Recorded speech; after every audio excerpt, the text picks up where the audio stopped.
এই কয়েকদিন হলো কাজের চাপটা একটু বেশি।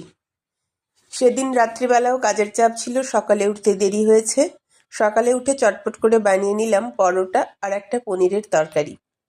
পরোটা করেছি, ছবি তারও তোলা হয়নি। পনিরের তরকারি তাও তুলতে পারিনি, কারণ এমনিতেই 10টা 10:30 বেজে গেছে, আবার ছবি তুলতে গেলে দেরি হবে। তাই পরোটা আর তরকারি খেয়ে নেওয়ার পরেই শুরু করব এবার দুপুরের রান্না। তবে দুপুরের রান্না আজকে একটু দেরি করেই বসাবো। সবার খাবার দিয়ে নিয়েছি। প্রথমে কড়াইয়ের মধ্যে মাছের মাথা ভেজে নিলাম। আজকে ভেবেছিলাম একটা সবজি করব, তার জন্য মাছের মাথা, চিংড়ি মাছ সব কিছু দিয়ে সবজিটা করলে টেস্ট হবে, তাই কিন্তু পরে আবার মাংস আনা হলো। তাই সবজিটাকে আর রেখে দেব, করেই ফেললাম। নইলে সাধারণত মাংসের সাথে হয়তো আপনারা ভাবেন আলু ভাজা, পটল ভাজা, বেগুন ভাজা এগুলো দিয়ে মাংস খেতে ভালো লাগবে, আবার এই ধরনের সবজি করেছি যখন, সবজি খাওয়া ভালো তাই করেই ফেললাম। মাছের মাথার চিংড়ি মাছটা ভেজে নেওয়ার পর মাংসের জন্য যে আদা পেঁয়াজ রসুনের বাটাটা রেডি করেছিলাম, ওটা আমি এর মধ্যে অল্প পরিমাণে দিয়ে নিলাম, আর দিলাম হলুদ গুঁড়ো আর জিরের গুঁড়ো। কত করে ভাবি একটা কৌটো কিনবো, খুব সুন্দর করে মশলাগুলো তাতে সাজিয়ে রাখবো, হলুদ রাখবো, জিরে রাখবো, সমস্ত রকম ফোড়ন রাখবো। আমার আর কেনাও হয় না, আর আমার গুছিয়েও রাখাও হয় না। কি আর করা যাবে। ভেবেছিলাম প্রথমে রেকর্ডিং করব না, তাও শুরু করলাম। এবার কালো জিরে একটু তেলের মধ্যে দিতে ভুলে গেছিলাম। এই ধরনের তরকারিতে একটু কালো জিরের ফোড়নটা কিন্তু ভীষণ ভালো লাগে, তাই কালো জিরের ফোড়ন দিলাম। এবার মশলাটা কষিয়ে নেব। মশলাটা যে কষিয়ে নিচ্ছি, এখানে একটা কথা বলি, আপনারা চাইলে সবজিটা এর উপরে দিয়েও ভাজতে পারেন। আমি তাড়াতাড়ি হবে বলে সবজি ভাজতে আর যাইনি, কারণ দেখেই ঘড়ি দেখেই বুঝতে পারছি এখন 1:24। তো 1:24 যখন, তো আবার সবজি ভেজে রান্না করতে গেলে দেরি হবে, মাংস রান্নাও আছে। তাই সমস্ত কিছুই আজকে প্রেশার কুকারের। একদিকে আমার এটা ভাজা হচ্ছে, অন্যদিকে আমি সবজি সেদ্ধটা আগে করে নিলাম।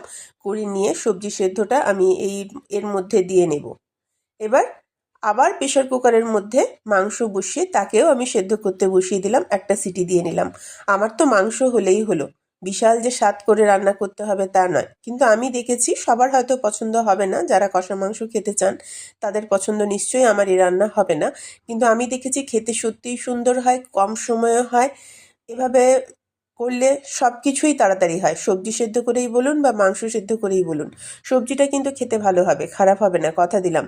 যেহেতু সমস্ত রকম সবজি পড়েছে, লাউ ডাঁটা, বিনস, বরবটি, আলু, যা ছিল ঝিঙে, সব কিছু দিয়ে একটা হালকা রস, হালকা মাখা করে সবজিটা করব। কারণ আজকে মাংসটা প্রথমে ভেবেছি যে বেশি ঝোল করব না, দেখা যাক শেষ অবধি কী করি।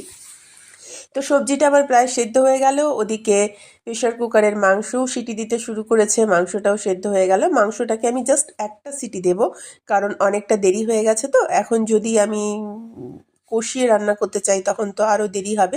ওই দিন মামার মেয়ে এসেছিল, তাই তাড়াহুড়ো করে একটু আমার রান্না ছিল বটে। সকাল থেকে বললাম তো প্রচণ্ড ব্যস্ত, প্রচণ্ড ব্যস্ত। কী করছিলাম শুনলে বলবেন এত কখন করো, কী করো। সেলাইয়ের কাজ, সেলাইয়ের কাজ শেষ হওয়ার পরেই কিন্তু রান্নার চাপাতে এসেছি।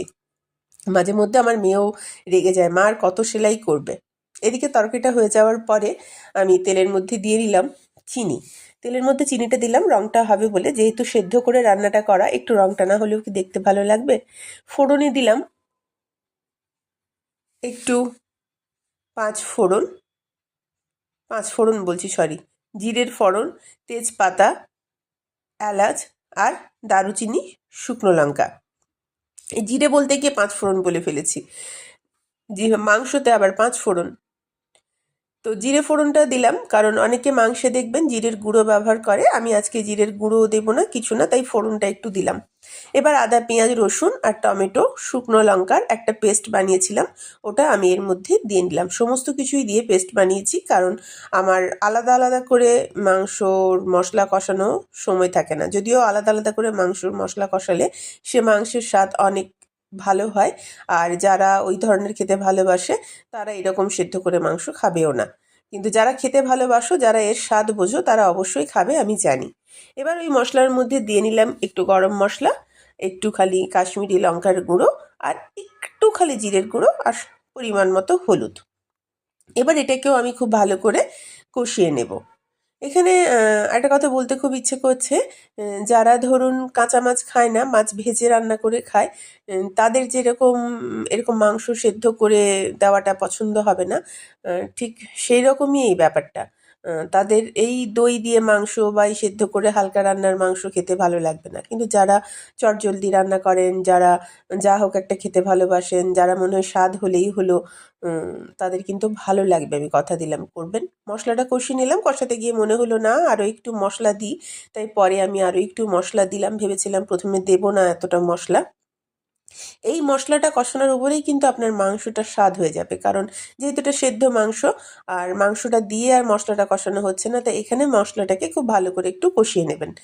ভালো করে কষিয়ে নিয়েছি। আবারও বলেছি, আমি সমস্ত রান্নাতেই তেলের ব্যবহারটা একটু কম করার চেষ্টা করি। দেখতেই পাচ্ছেন তেলের ব্যবহার একেবারে কম। যেটুকু তেল হবে সেটুকু মশলা কষাতে যেটুকু লেগেছে আর মাংস থেকে যেটুকু তেল বেরোবে। মাংসের মধ্যে আমি কটা আলুও দিয়ে নিয়েছিলাম। এবার ওটাকে ভালো করে মিশিয়ে নেব। আপনারাই দেখুন রঙটা কেমন হচ্ছে। আমার তো ভীষণ খেতে ভালো লাগে। আমার মেয়েরও সেদিন খুব পছন্দ হয়েছিল রান্নাটা, যে রুবিদি তুমি এত তাড়াতাড়ি করলে, কিন্তু দেখো খেতে কি সুন্দর হয়েছে। মাংসটা হয়ে গেল। রঙটা দেখে আপনাদের লোভ লাগছে কিনা জানি না। আমার তো এই ধরনের মাংসে ভীষণ লোভ।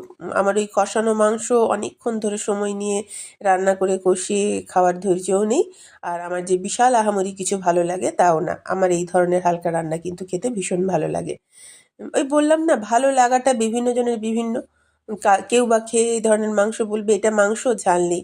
আবার অনেক অসুস্থ ব্যক্তিকেও দেখেছি মাংস রান্না হলে তাদের একটু শুকনো লঙ্কা দিয়ে একদম লাল লাল করে তেল চপচপ করবে, না খেলে তাদের একটু শান্তি হয় না। আবার অনেকে আছেন হালকা রান্না করে খান, যেমন আমার মতো শুধু গোলমরিচ নুন দিয়েও মাংস খেতে পারেন। আবার অনেকেই গোলমরিচ নুন দিয়ে মাংস সিদ্ধ করে খাওয়ার কথা বললে হাসবেন। তাই যার যেটা পছন্দটা বিভিন্ন জনের। তা বলে কেউ বলবো ই বাবা কি বাজে, বাজে নয়। বিভিন্ন জনের স্বাদ বিভিন্ন রকম। কার কোনটা ভালো লাগবে সেটা তার উপরে নির্ভর করে। আমার তো বেশ লাগে খেতে এই ধরনের রান্না। আপনাদেরও বলছি ভালো লাগবে, করবেন। খাটনি কম, সময় কম, অন্য কাজ করতে পারবেন, তার সাথেও একটু ভালো মন্দ খেতে পারবেন। রান্নাটা দেখুন, কাছ থেকে দেখালাম, দেখতেও সুন্দর, প্রায় অনেকটা হয়ে এসেছে। সাধারণত আমি মাংসেতে একটু দই দেওয়া পছন্দ করি। আজকে আর দইটা দিইনি, বা মনেও নেই, দেখি পরে দিয়েছি কিনা। এদিকে টমেটো পুড়িয়ে নিলাম কয়েকটা, কারণ টমেটো পোড়া খেতে দাদার মেয়েও ভীষণ ভালোবাসে। আমার মেয়ে তো ভালোবাসে, দাদার মেয়েও ভালোবাসে, আর মামার মেয়েও ভালোবাসে। তো দইটা, সরি, তো ওই লঙ্কাটা দিয়ে ওই টমেটোটাকে আমি মেখে রেখে দিলাম, নুন দিলাম আর সর্ষের তেল দিলাম। দেখতে পাচ্ছেন এদিকে রান্নাটা প্রায় আমার হয়ে গেছে। এবার শুধু বেড়ে নেওয়ার পালা।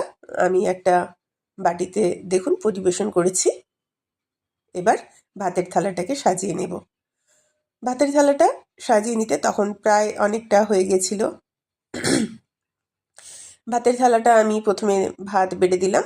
ভাত দেওয়ার পরে এর মধ্যে দেব সকালের করে রাখা ওই পনিরের তরকারিটা।